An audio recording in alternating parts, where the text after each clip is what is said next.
And now, it's time for another Dice Tower review with Ryan Metzler.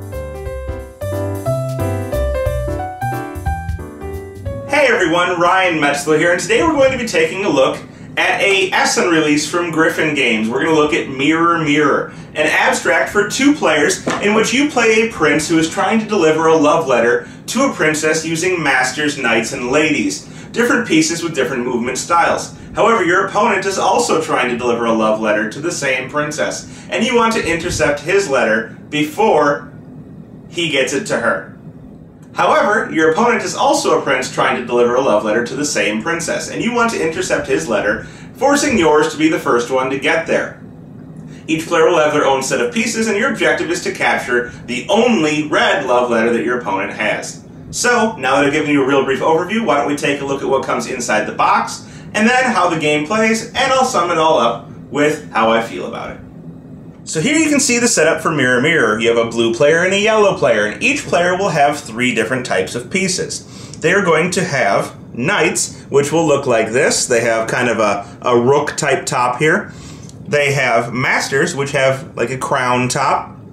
And they are going to have ladies, which have this curved top. And they each have different movement patterns. Knights will move much like a knight in chess, either 2 up and 1 over, or 2 over and 1 up, or whatever the case may be. You also have your masters, which move exactly like a king in chess, so they can move 1 in any direction, forward, backward, diagonal, doesn't matter.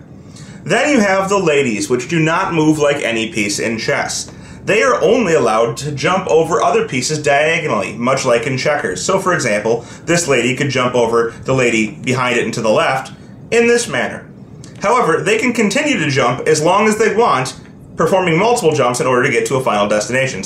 So let's say, for example, that this master were right here. This lady could jump over the master and then jump over this master, landing on Anne here, another lady, and capturing her.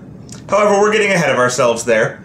Also on each piece, you're going to have some things on the back of the pieces. You'll see here that there's a shiny reflective mirror surface, which is going to allow you to see pieces that are actually behind your piece. So for example, if this piece were in front of this piece here, I could see behind it, and I could see by looking down and trying to see very carefully that the piece behind me is carrying a yellow letter, which is going to be important for the game. So Alexander, the knight here, is carrying a yellow letter. You'll have 4 yellow letters and 4 blue letters in your pieces. So Alexander may be carrying a yellow, but we have the illusionist here who's carrying a blue.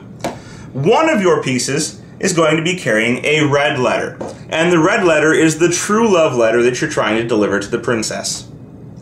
The objective is to capture your opponent's red letter by landing on the piece that has it and capturing it from the game. And in order to capture an opponent's piece, you must land directly on it. When doing so, you must announce what color piece that piece is carrying. So for example, if I wanted to capture this lady here, I would have to announce what color piece she's carrying. And so it would be best that if I already knew what color piece she had. And so maybe I've jumped this lady over, and I can see if I kind of get on an angle here that Grace there is carrying a blue letter. Now I can use my master to capture her, and when I do so, I would say she's carrying a blue letter. If I'm correct, this piece comes off of the board and is no longer in play. But if I'm wrong and she's not carrying a blue letter, let's say that she had a yellow letter, my piece would be removed, and I would have made a grave play mistake.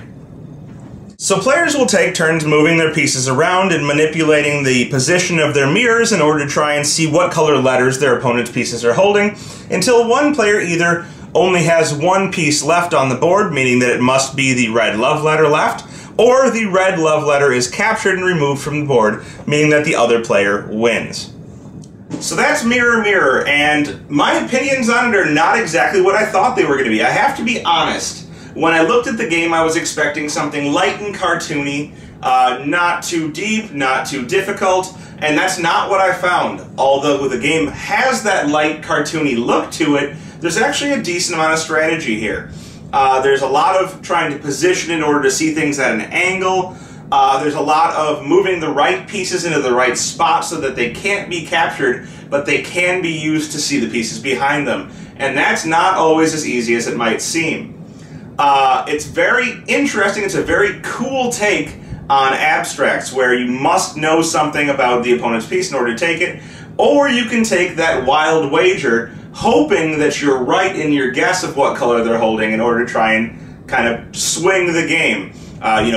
Does that guy have a blue? Well, I've captured 3 yellow letters, so odds are pretty good that that guy's letter's blue. Maybe I'll just try and take him and risk losing a piece. So overall, I would say that Mirror Mirror is a very good game, a very nice abstract with a different touch, and one that I feel like abstract lovers, or maybe somebody looking to get into an interesting, unique type of abstract, should check out and potentially add to their collection. Thanks for joining us today. For more written, audio, and video reviews, as well as the #1 board game podcast, check out the website at www.thedicetower.com.